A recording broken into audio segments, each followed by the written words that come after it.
านผู้ชมเอ้ยพอบ้านปลาเลาะมาเก็บภาพบรรยากาศยามแรงเนาะเดี๋ยวนี้อยู่ประมาณโมง3 โมงแรงได้มาเบิ่งเส้นทางบ้านเล่าบ้านตาลเนาะบ้านพุรุษเชียงแหวนเพิ่นเดินทางมาเด้อเพิ่นเดินทางอย่างมาเด้อเวลามาฮอดบ้านดงเนาะบ้านดงวงไข่แล้วก็บ้านตาลนอกเอาบ้านตาลนอกแล้วมันชีแวะขวามือขันออกมาทางเมืองตะแคกแล้วมันขวามือซื้อไปเลยแล้วก็มีบ้านตาลในบ้านเล่าบ้านหัวหน้าเต้าไปใส่บ้านกระบูดเพิ่นได้ทางดีเลยเด้อท่านผู้ชมเด้อบ้านเมืองเราก็มีการพัฒนาเนาะจากทางใหญ่ก็มาเป็นทางน้อยจากทางแดงก็มาเป็นทางดำท่านผู้ชมเลยปัจจุบันนี้นะเมืองลาวเรากำลังเจริญเด้อมีน้ำใสไฟสว่างอันนี้นะเส้นทางเพิ่นสิลงอย่างเลยเด้อเพิ่นสิลงด้วยอย่างเนาะ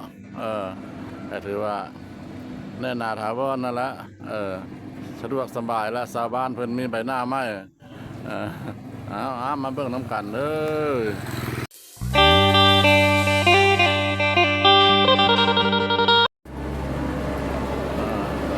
นี่มันเป็นรถโลเด้อรถโลเ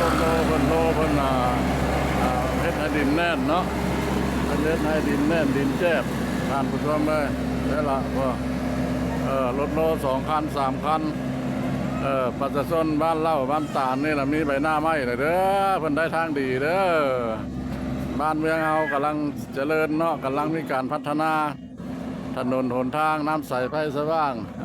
มาลูกๆหลานที่ว่าไปทำงานต่างประเทศมายืมายามเด้อสะดวกสบายแล้วบ้านเรานะได้ทางดำแล้วหนทางไปทางมา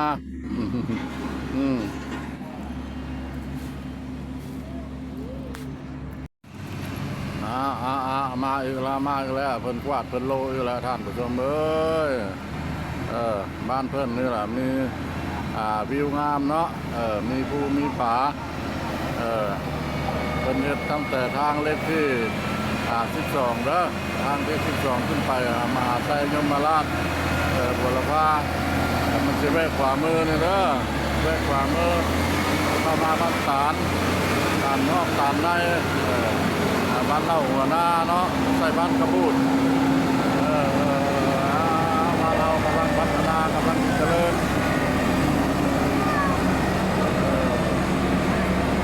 นั่นแหละบ้านเฮาเมืองเฮาเนาะมีการพัฒนามีความเจริญพ่อแม่ปลาส้นก็มีใบหน้าไม้เนาะอันนี้นะมันพวกเฮ็ดน้ำปูนเนาะเพิ่นเทกระท้องเพิ่นเทห้องเนาะห้องรอบข้างมันนี่ละพวกคนรถคนจักรกระดอกประมาณรถโลรถเจิดแต่ว่าเพิ่นเราเป็นไดโลให้ตันดินนี่แน่นเฮ็ดสำเร็จแล้วนี่เพิ่นก็สิได้ลงยางเนาะสิได้ลงยางอีกกับบ่พอเท่าใดนี่ก็การสิสำเร็จเนาะบางเพื่อสิตกอยู่ลาวท้ายเพื่อสำเร็จเสร็จสิ้นสิลาวตกบันสิลาวเดือนบ่เกินเดือน12สกลเนาะอาจจะได้ใช้ได้เที่ยวสะดวกสบายเพิ่นก็เฮ็ดอยู่บุกเกินเนาะเพราะว่ามันจะมีเซ็นสัญญากันเด้เนาะตอนนั้นเดือนตัวนี้เดือนมันเป็นอันนี้นะมันเพิ่นกำลังบ่อนใดมันต่ำเนาะพันกำเพิ่นกับกำลังคูนดินอันนี้มันเป็นรถดามเด้อรถดามเป็นคูนดินเพิ่นละเพิ่นสิเฮ็ดไปพุ่นละไปบ้านกระบุดเสียงแหวนขึ้นภูเขียวนครเด้อท่านผู้ชมเด้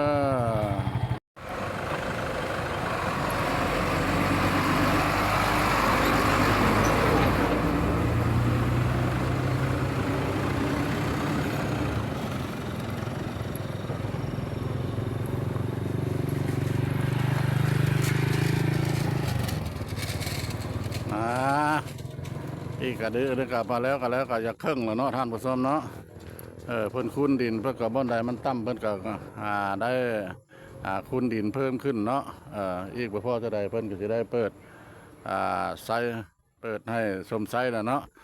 เพิ่นสิเฮ็ดไปฮอดบ้านกระบูดพุ่นเด้อเฮ็ดอย่างฮอดบ้านกระบูดกระบูดแล้วคือกระบูดเชียงแหวนนั่นล่ะเพิ่นเฮ็ดทางดำท่านผู้ชมมาเด้อเจ้าของตามทางเพิ่นก็เฮ็ดเป็นแล้วเป็นที่เรียบร้อยแล้วแล้วเป็นที่เรียบร้อยแล้วเอามาเบิ่งมาเนี่ยนำกันเด้อทางบ้านเพิ่นได้สะดวกสบายเลยเด้